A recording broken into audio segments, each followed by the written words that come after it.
these things. They've opened these things up and given us an exposition so that we could see clearly. They've exposed these things so that we could see clearly what we need to have now. But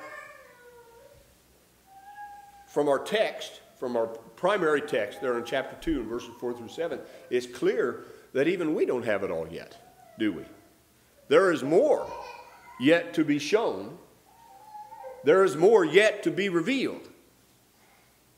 The container of oil continues to pour, continues to provide and supply, and does not stop until there is a limit or restriction. And we know that those limits and restrictions are only in this world. They're only because of the constraints, or restraints, I should say, the restraints of faith. Or the restraints of faith here in this world, and also the restraints of flesh, because we only have so much here. We can only contain so much. This earth and this world and our own bodies, our own minds at this point, because of the limits that are placed upon us while we're here, we can only contain so much. So, our text then, our primary text, Ephesians 2, verses 4 through 7, addresses it's one of several texts. I've read several of them here from Romans 5, from Galatians, or from Titus 3 and Titus 2, that address this issue of God executing or bringing to fullness his plan of redemption, his great salvation that God has brought to the earth. He sent it to the earth. Not just a revelation in words for the intellect, for the classroom, for the written page, not at all, but a revelation in the life of a man who walked among us, whose glory we have seen, whose words we have heard. We've seen it as well, brethren. We've seen it in the writings of the faithful witnesses, of the eyewitnesses. We've seen him in those writings. Blessed is he who has not seen and yet believed. Though we have not seen him, we believe in him and are filled with an inexpressible and glorious joy. Yes, amen. So we have seen him. We have seen him. Remember the apostle appealed to the Galatian, his readers and hearers there in the Galatian churches, and reminded them that Jesus Christ was portrayed as crucified before their very eyes.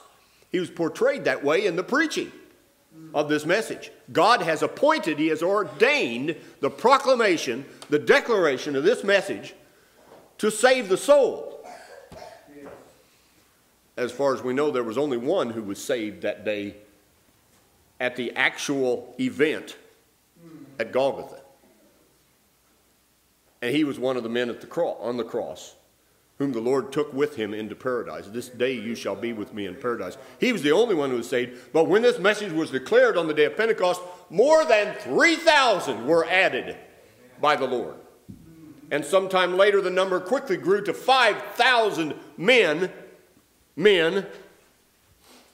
I take that to mean not counting women and children. So the number quickly multiplied, not by those who had seen, but by those who had heard, because God appointed the hearing. We know, brethren, that in our generation, the hearing of these things is discounted.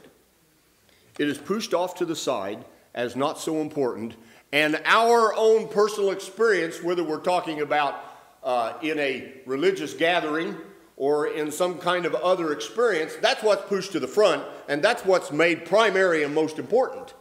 What God has done in the past is just considered, well, that's what God did in the past, and we all know that, don't we?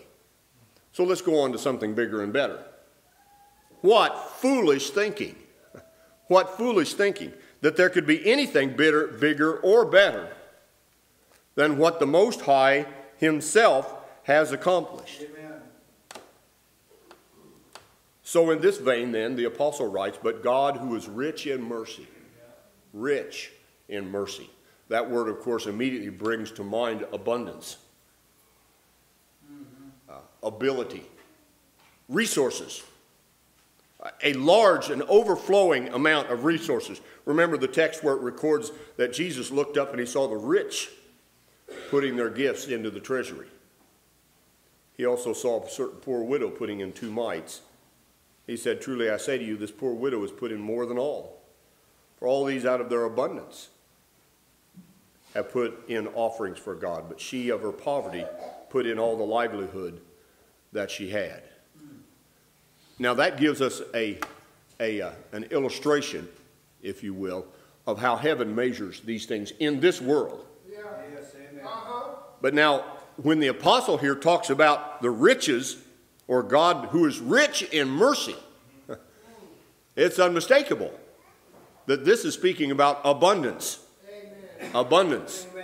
Amen. And the account there of the widow in 2 Kings 4. Wasn't that 2 Kings 4? Yeah, I think it was 2 Kings 4.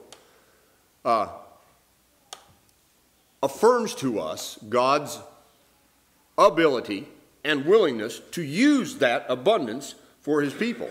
And so him who is our God, who is rich in mercy because of his great love with which he loved us. Of course, now we want to have a clear understanding about the love of God, which is misunderstood and misspoken in so many places today. God does not love the things he abhors. That's right. He does not treasure the things that he rejects. And there are things that God abhors, things that are obnoxious to him. He will not look upon them. He will not allow them to remain before his face. He will remove them immediately out of his presence. He will not look at them with any kind of favor. We know that. It's always been the case, and it's still the case. Now, God is patient. And in his kindness, he has been patient with all of us, hasn't he? Until we came to this knowledge of salvation. Until we saw the grace of God that appeared. He was patient with us, but he was patient because he knew, didn't he? He knew that we would see. He knew that we belonged to him. The Lord knows those who are his. This is no mystery. God is not going around looking to see who he can find, who might be willing to listen. This is not the case at all. He knows those who will listen, Amen. who will hear. Now this goes into an area of the knowledge of God that we don't have any access to. And we can't put it into words because we don't know, do we? When we speak to someone, when we declare these things, we know that someone will respond, likely someone will respond. Like this last Wednesday, I had 5 boys and a little girl at the juvie center, and 2 of these boys were just as, they were like lasers focused on me while I was speaking. And one of them asked me about praying, and then he asked another question about praying, and then right before I left, he looked me right in the face in front of the other kids, unashamed to ask this question. And that's very unusual for unbelievers to ask such a question in front of other unbelievers, where there may be scoffing and so forth expressed in a verbal way. But this young man was unashamed. He looked at me and he says, "When do you know it's time for you to come to the Lord and to believe what he said?" Said that in front of the other 6 kids. Well, I knew what he meant by that. He was saying, is it time for me now? Can I come now? That's what he was saying. I said, now's the time of God's salvation. Today is the time of his favor. You'd better listen now. That's what I said to him directly. I said those words to him. Looked right back in his face and said that to him. And the other kids, I think they stopped breathing for a minute. Because they knew something was happening there.